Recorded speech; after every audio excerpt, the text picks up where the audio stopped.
What's up, gang? What's going on, Dane? I know how much you look forward to these nights, right? But then you get kind of a mixed bag, you know, some high highs. But yeah, it was a weird night. But, you know, it paid off with my guy. I got to figure out his fucking name. And then we were just laughing the whole time, like, there's no way Dana's going to be able to say his name. Yeah. So coming into tonight, I mean, it seems like, at least when you're talking at the end, is there a higher bar, did you think? Or was it just through the night that people didn't meet the threshold you already had? I don't know. You know, it's, I mean, when you watch the first fight, you got to come in and fucking say, I got to make this guy say yes and sign me. And Bradley, I mean, I don't know if this kid's ever watched the show. I mean, I was going to throw both these guys in UFC BJJ. And then the last fight. How'd you guys score that? Draw. Yeah, draw, right? I mean, yeah. Lost a point in the first round and then wins the next two rounds. Yep. 30-26. What? Yeah, I was surprised they didn't disqualify him. It was a little shocking, right? I mean, we haven't pretty blatant foul there. Yeah. So I'm curious, because thinking about that with Ilian in that main event, did you give any thought whatsoever to how impacted he was by that headbutt? Like maybe that's why he didn't fight very much over the last two rounds? No. So when you come on the show, first of all, I don't even know anything about any of these guys till I sit down and I start reading the paper. You know, show me who. We didn't see anything. Saw nothing from the kid.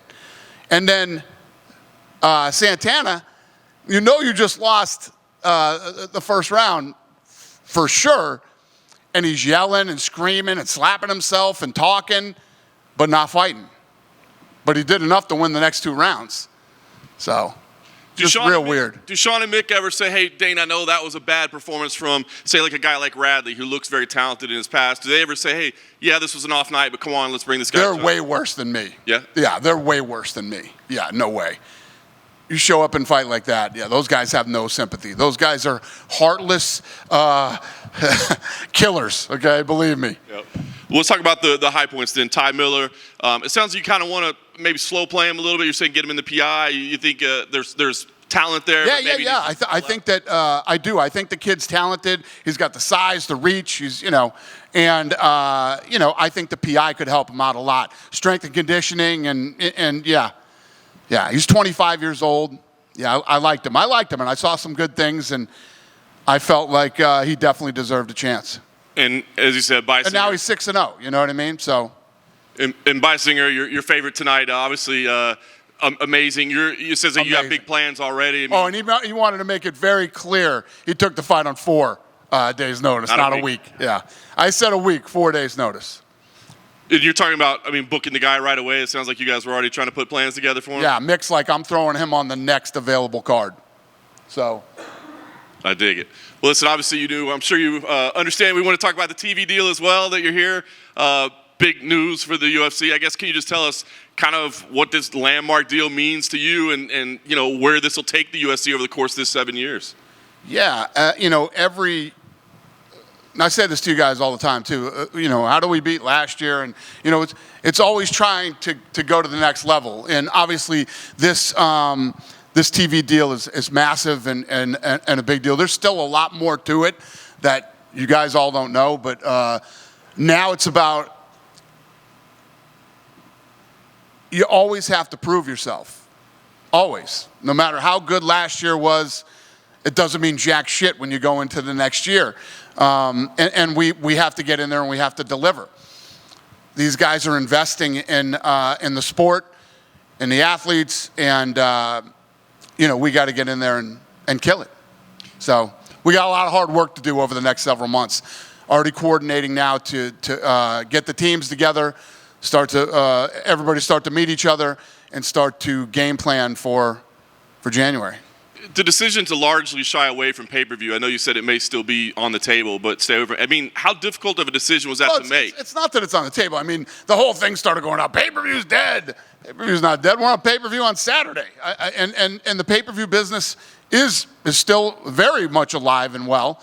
But, you know, we were talking about potential pay-per-view with other streaming partners that we were talking to in the deal, but just not in this one. and you know, who knows what could happen. The beautiful thing about this business is every year something happens that I don't see coming. You know, a fight that you never thought would happen, or who knows? I mean, now, you know, we're doing boxing and we're doing MMA. Who knows what could happen, and anything could be a pay-per-view. Something could be a pay-per-view still.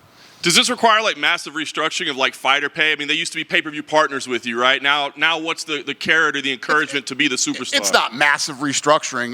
You know, we got a bunch of smart kids over there that work in the accounting department to figure out how to, you know, how to make all this stuff work. But it's so good for the fighters. And what I loved about being with, you know, one company that made such a big investment in us is they're all in with us. So, you know, the fighters are going to get tons of promotion, you know, built by all these different unbelievable networks that these guys own. And, you know, these are aggressive, smart guys that are going to build a big media company. Yeah. Do you know what the cards are going to look like? I mean, now that you no longer have to sell a pay-per-view, does that mean you don't necessarily have to stack the numbered events so deep and you spread the roster a little bit? You know, that's not the way I think. You know, that's not the way I think. We're going to go in with to this Paramount deal, guns a-blazing, and yeah, no, that's not the way I think. I don't go, oh, let's water this shit down now. We don't have to, exact opposite. Nice. Last one for me. I did want to ask, I know we don't know where Contender Series lands yet, but you had talked like when you were talking with other partners that they want twice as many Contender Series. Is that still something that you're talking about, or with this, does that change things? Yeah, everybody loves the Contender Series, so we're still working on it. We got to figure it out. There's still a lot of moving pieces and parts to this deal. Dana, going back to tonight, when you have guys like Santana shouting and screaming, and then Yuri doing the Max Holloway point down, but then going for a takedown, basically goofy shit. When you see people do stuff like that, does that work against them? Do you take that into account and think these guys are behaving stupid? Look at Kevin Holland. I didn't sign Kevin Holland, right? And then, you know, I can't remember, a fight fell out, and we were in the matchmaking room, and I said, call Big Mouth and see if he'll take the fight.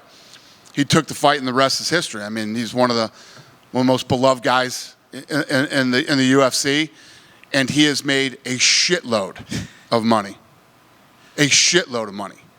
Me and Hunter were at the last Kevin Holland fight, and I said, look up how much money Kevin Holland's made. Kevin Holland has done very well, and I didn't pick him in the contender that night, and the way that whole thing played out, it's awesome.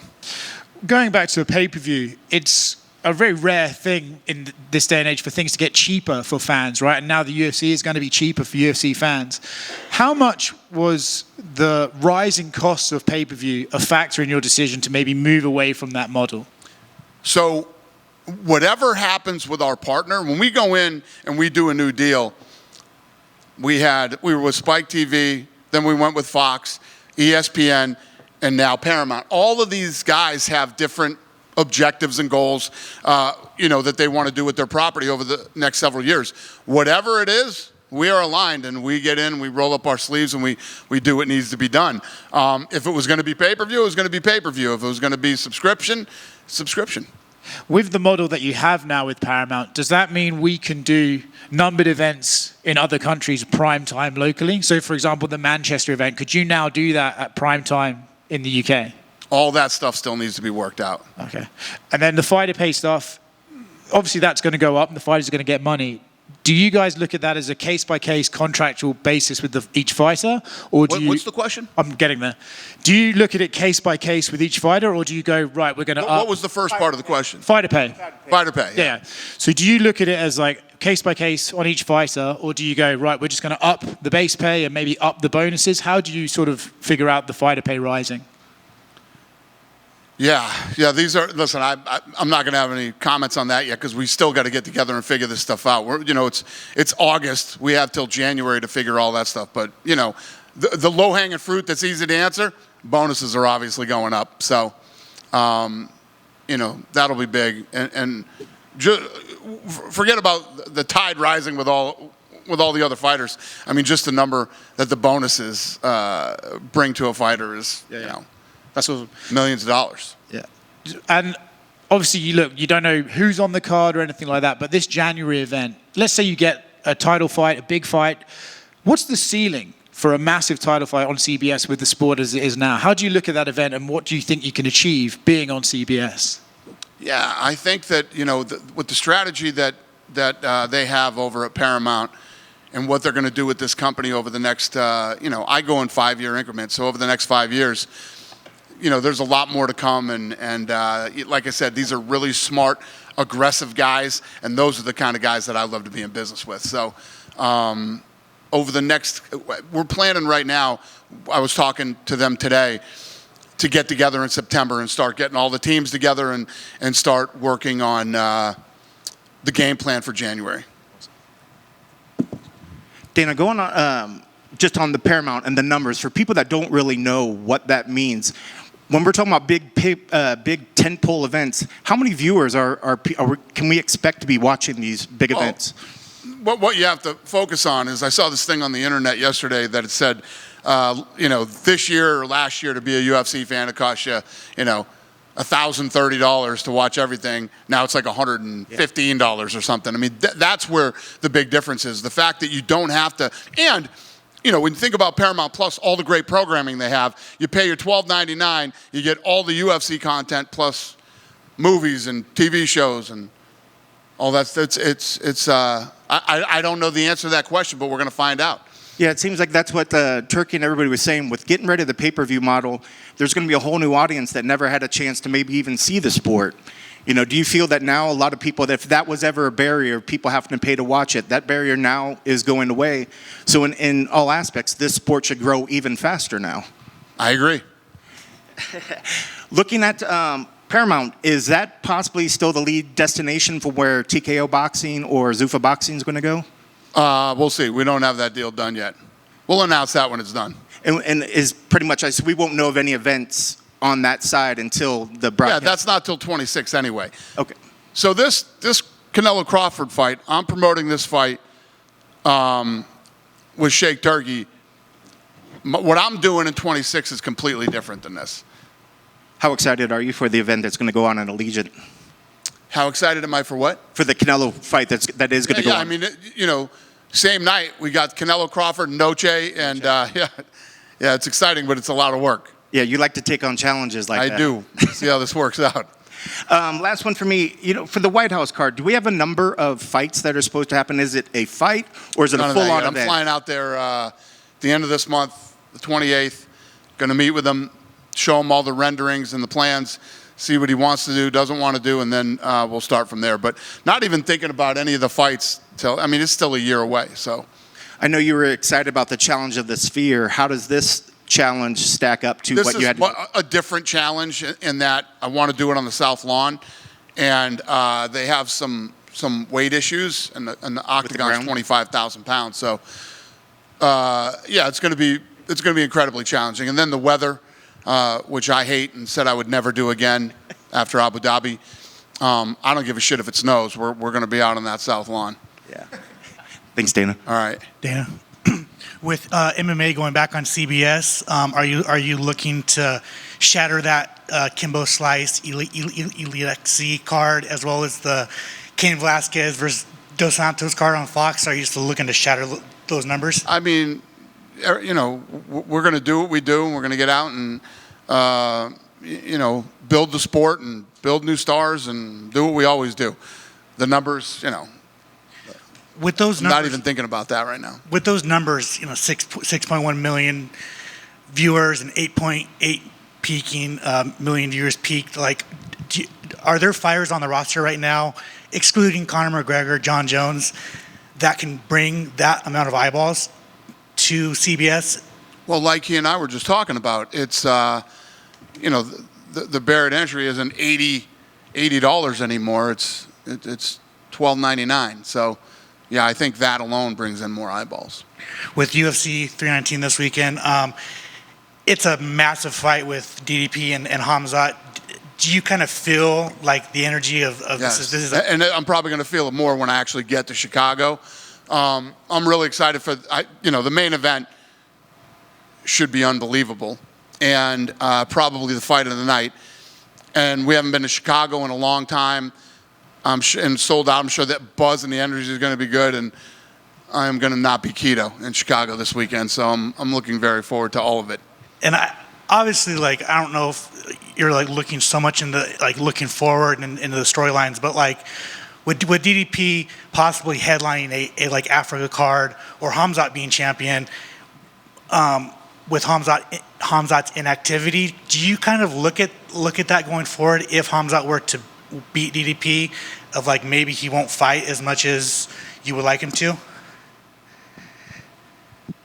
What is your question? My question is, if Khamzat fights, am I worried that he won't fight as much as I'd like him to? I fucked that up. If Khamzat beats DDP, are you worried that he will not be a active champion because of his past inactivity? No. And then finally, are you going to bring back Steven Espinosa for a job at on Paramount? Is he looking for a job still? Good. Dana, with Canelo Crawford right here to your left. With Canelo Crawford rapidly approaching, it was recently announced that Callum Walsh will be on the undercard against Fernando Vargas Jr. So how important was it for you guys to get Callum on this card? And is this a full circle moment for that relationship you guys have with Tom Loeffler and to have Callum on such a big stage? Yeah, you know, I've been working with them for a while now on Fight Pass. I like Tom very much, and I like their style of matchmaking. They always have fun fights, and obviously, you know, Callum and I have a great relationship. So it's been fun for me building it, and this thing just sort of all happened. It wasn't really a plan. It just all sort of came together. I mean, Shake Turkey popped out of nowhere. I mean, this thing just sort of happened in the last couple of years. So, yeah. I know when people see videos of you kind of telling your story and how you got in the fight business, you always kind of mention you watching boxing your whole life. So is the inner, child in Dana White very excited for September 13th?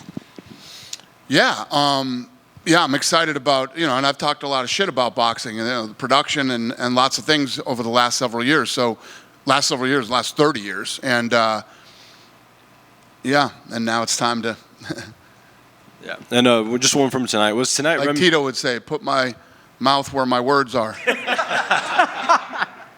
Fair enough. Just one from tonight. Was tonight reminiscent of the B. Joe Pyfer episode you had a while back? Did this remind me? No, this was even weirder than that night. I mean, this was a really weird night for the first episode. I've been so fired up for this. I had to fly in. I flew from Miami today to get here on time for this thing, and weird night, but. Thank God for the kid whose name I can't pronounce. Denim. We're going to have to change his name. Be the first thing we have to do. Jimmy. Your speech when you were saying about who is going to get the contract or not, do you believe the way you talk to the fighters are going to help to set the tone to the next episode so the fighters are going to perform the way the Contender Series want them to perform? Is that a question? Yes. Do you believe the way you talk to them? The way that I talk to them sets the tone for the next episode. Yes. Is that what you said? Yeah, it's going to. That is a statement, sir. Not a question. Yes. If that's a question, my answer is yes. Okay. Have you seen that before in the past seasons? I remember one day, like the Fertitas were here. You didn't like the first episode, and then you had I think that was the Joe Pyfer episode, wasn't it? I don't recall. Me neither. It was? Yeah. But yes. And then after that, the next episodes, they were really good. And do you believe the Well, let's hope that worked. Because I don't think any of us can take an episode 2 like this episode 1. Unless another Jimmy pops up on episode 2. Then we'll be happy. Fair enough. Thank you. The Paramount deal, it's for the U.S., right? In Brazil, I'm from Brazil, so in Brazil. The new deal is the U.S. only. Yeah, in Brazil, do you have are you willing to have a negotiation like that, a different platform or another partner? Yes, we still have the rights to the rest of the world. So yes, we will negotiate, deals when they're up. Perfect. Last one for me. Charles Oliveira, he's fighting in Brazil, October, and he's the main event there for that show. He just fought here against Topuria Some fans were like willing, they were kind of surprised that he was fighting that soon in Brazil, especially because it's a fight night, not a pay-per-view. Maybe his purse was too much for that. How hard was to get the deal with Charles and Fiziev to fight? Not at all. Not hard at all.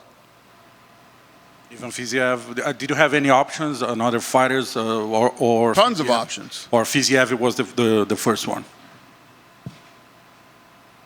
Is he asking me if that was the first option and he took the fight? Yeah, we bounce a lot of things around, and that's where it ended up. I mean, if you're asking me who else he was offered, I mean, it doesn't matter. That's the fight that's happening. Okay. Yeah? Thank you. Dana, thank you for taking the time. They announced Miller and Hunter for September 11th. Obviously, we have Canelo for the 13th. Any word on what will take that September 12th spot as far as the boxing events? What's your question? Any word on that event? Nothing has been announced for September 12th. And do you have any leads on what might be? You know what, man? I've been, dealing with all this deal leading up to today. This week, we're going to announce a lot of stuff. We'll get a lot of stuff out and announce this week. I might have to wait to ask you this one then. Do you guys follow the same criteria that boxing has before? Grand arrival, press conference, open workouts? Yes. Oh, awesome. And will the Apex host any of that stuff, or does it just stay in the Strip? Lene? Perfect. 1 month out. Can't wait. Cool. Can't get some more info. Appreciate it. Thanks, buddy. Actually, one more on that. The fight he just mentioned, the Michael Hunter, Jarrell Miller. Don King sent you a cease and desist. Do you have any reaction to that? Who did? Don King. He sent TKO and Stella a cease and desist because he says that he's got Michael Hunter under contract. Huh. Okay. Welcome to boxing. I don't give a shit about that stuff. We got lawyers. They'll deal with it. Did you ever think there was a world where you were going to be interacting with Don King when you started this? I've had a good relationship with Don. I've never had a bad relationship with him. Yeah, that's how this sport works. So, that's not even on my radar. I don't even know anything about it. We got lawyers. Lawyers will deal with it. Cool. You guys done with me? Thanks. Have a great night.